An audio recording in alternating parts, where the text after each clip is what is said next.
మేషరాశి వారిపై ఎలాంటి ఫలితాలు ఇవ్వబోతున్నాయి అనేటువంటి విషయాన్ని మనం చూసినట్టయితే, రాజకీయ నాయకులకు అంటే రాజకీయపు పనులలో నిమగ్నమై ఉన్నటువంటి వాళ్లకు, ప్రభుత్వ ఉద్యోగులకు కొంత ఆటంకాలు కనబడుతున్నాయి ఈ పక్షంలో. అయితే కోర్టు కేసులలో మట్టుకు అనుకూలమైనటువంటి ఫలితాలు ఉంటాయి.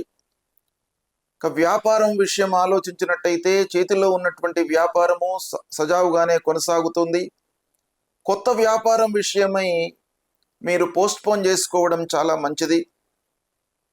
ఇక విద్యార్థులు ఉన్నత విద్యకై విదేశీ ప్రయాణాల కొరకై ప్రయత్నం చేస్తున్నటువంటి వారికి కొంత అనుకూలత కనబడుతుంది.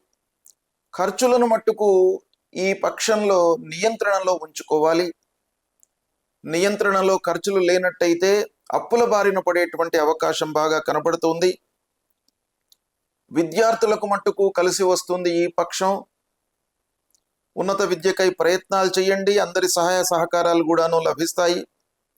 ఇంటి వాతావరణము కొంత అసంతృప్తికరంగా ఉంటుంది. అంటే అనవసరమైనటువంటి చర్చల మూలకంగా మీరు ఇబ్బందులను ఎదుర్కొంటారు. ఈ పక్షంలో మేషరాశి వారికి ఈ గ్రహస్థితి మూలకంగా మీరు చేసుకోవలసినటువంటి పరిహారాలను చెప్తాను. ముఖ్యంగా మీరు ఈ పక్షంలో శివార్చన చేయండి. శివుడు మీకు అన్ని రకాలుగా ఐశ్వర్యాన్ని, ఆయురారోగ్యాలను కూడాను ఇస్తాడు కనుక మీరు శివార్చన చేసినట్టయితే మీకు సత్ఫలితాలు కలుగుతాయి. శుభం.